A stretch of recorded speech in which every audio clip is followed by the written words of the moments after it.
FM. Le Grand Direct.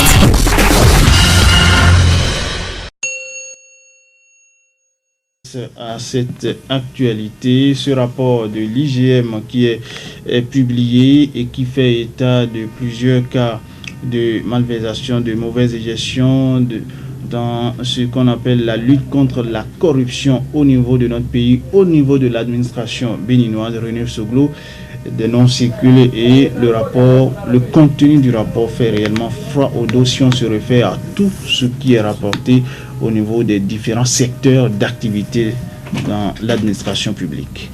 Oui, il faut dire que c'est un rapport qui nous pousse à vraiment réfléchir par rapport à tout ce qui se passe au niveau de nos administrations publiques et surtout dans la gestion des ressources. Vous n'êtes pas sans savoir que quand on parle de corruption, c'est lié à beaucoup de choses, de l'argent destiné à acheter peut-être un stylo qui aurait servi à d'autres fins, des détournements et bien d'autres choses. Donc le système est toujours pourri, on est tenté de le dire, parce que le président Patrice Talon à son arrivée a été clair. Il fera de ça la lutte contre la corruption, son cheval de bataille. Et l'homme, il n'a pas eu froid aux yeux. Il a commencé le travail avec courage, et parce que ce n'est toujours pas facile pour quelqu'un qui est déterminé d'arrêter une mauvaise pratique, d'évoluer dans cette démarche. Et certainement, il a rencontré des difficultés. Parfois, on le reproche qu'il y a de ses proches qui sont cités dans des affaires, mais qui ne sont pas encore inquiétés. Il n'est pas, en tout cas, revenu sur sa position. Il a maintenu cela. Et chaque jour que Dieu fait, on voit que c'est une maladie qui gangrène l'Afrique, qui gangrène notre pays, parce que d'autres personnes, une minorité, veulent se mettre à l'aise au profit, au détriment de la grande masse. Et là, on ne peut pas le permettre. Je crois que d'abord, ils sont chèrement payés parce que tous les jeunes, tous les Béninois n'ont pas un job. Alors ils sont déjà à des postes de responsabilité, ils prennent le salaire, les primes et autres. Et s'ils vont se mettre encore à piller le peu, le nécessaire qui va servir au peuple, je ne vois pas comment on va y arriver. L'idée, c'est de restreindre, en tout cas de réduire le train de vie de l'élite pour que cela puisse rejaillir sur le reste. Et pour y arriver, il faut qu'on évite justement la corruption. C'est un phénomène compliqué, on l'a vu avec le président Bouniaï qui a marché pendant des heures dès son arrivée. La suite, on le connaît, il a eu plusieurs scandales financiers, en tout cas on peut le dire, sous son règne. Alors cette fois-ci, c'est le président Patrice Talon, lui il a été clair, il n'hésite pas à frapper, les cas sont là, on ne va pas se mettre à les citer. Et si l'on y prend garde, je crois que c'est un phénomène qui n'est pas prêt de disparaître du jour au lendemain, parce qu'on constate que le chef de l'État persiste et continue pas à fournir des efforts à l'aide de ses collaborateurs pour y arriver, mais en même temps, les cadres n'hésitent pas à trouver d'autres démarches pour détourner, pour en tout cas mal gérer les fonds. Et je crois que pour un pays qui veut aspirer au développement vraiment et qui rêve de changer d'aspect, on ne peut pas tolérer ces genres de malversations. Et comme ils l'ont dit, certainement les portes de la criette sont déjà ouvertes pour accueillir ces messieurs et ils vont certainement servir d'exemple aux autres qui sont également à des postes de responsabilité. Au lieu d'en profiter et de continuer pas à servir le peuple, décident de semer du désordre, je vais dire, dans leur vie à travers ces petites tentations. Mais on doit réfléchir autrement pour que les ressources soient bien gérées, mettre des systèmes en place pour intensifier le contrôle au niveau des cadres, comme cela se passe actuellement. Parce qu'avec l'arrivée du président Patrice Talon, vous attendez que l'argent sale ne circule plus, l'argent où c'était aussi facile, ce n'est plus pareil parce que l'homme a décidé d'assainir les finances publiques et ça, il faut le lui reconnaître parce qu'aujourd'hui, quand on parle de gestion, ce n'est pas zéro, je n'ai pas les preuves pour dire il y a zéro corruption, il y a zéro cas de détournement, mais il y a une crainte qui s'est installée au niveau de l'administration et c'est déjà un bonus, un plus pour notre pays.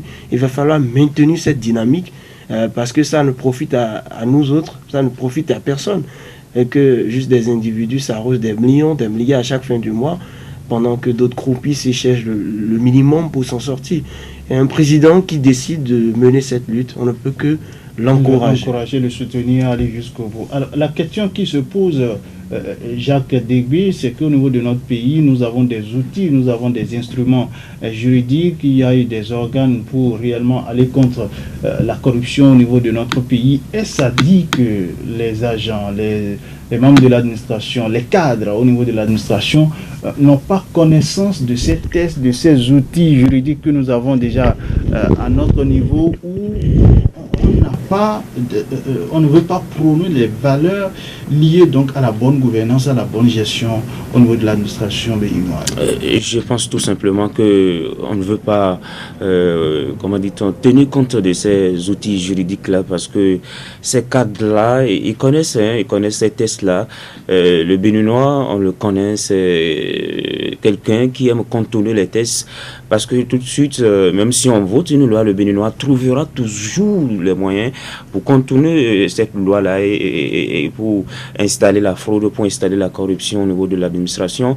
René vient de le dire, si nous voulons vraiment accéder au développement, il faut qu'on en finisse avec, parce que on ne peut pas finir définitivement avec la corruption. Dans aucun pays du monde, il n'y a pas de corruption zéro, mais il faut quand même réduire considérablement ce fléau-là qui gangrène aujourd'hui sérieusement le développement en Afrique et au Bénin en particulier.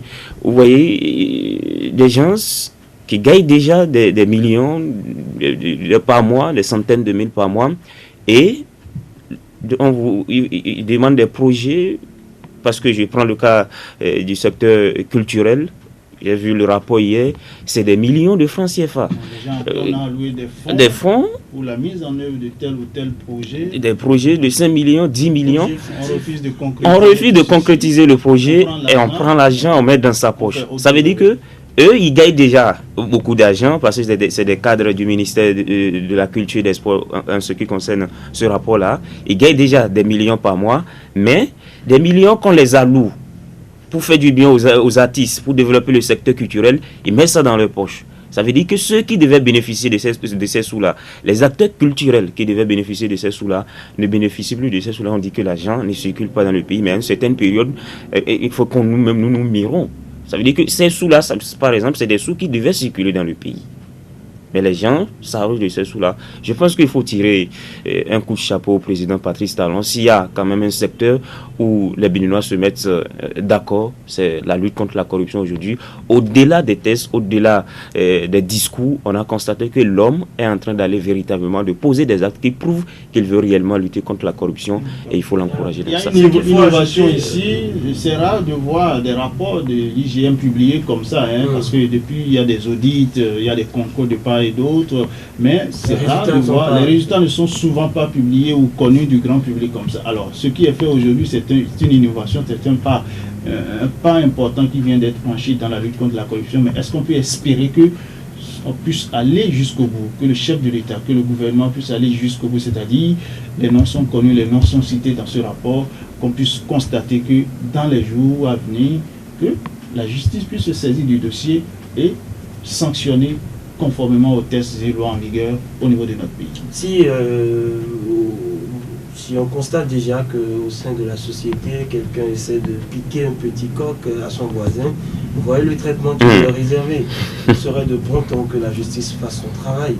Et donc ces messieurs doivent comprendre que le bien public, ça se gère autrement. Il ne faut pas confondre la caisse publique à sa propre poche.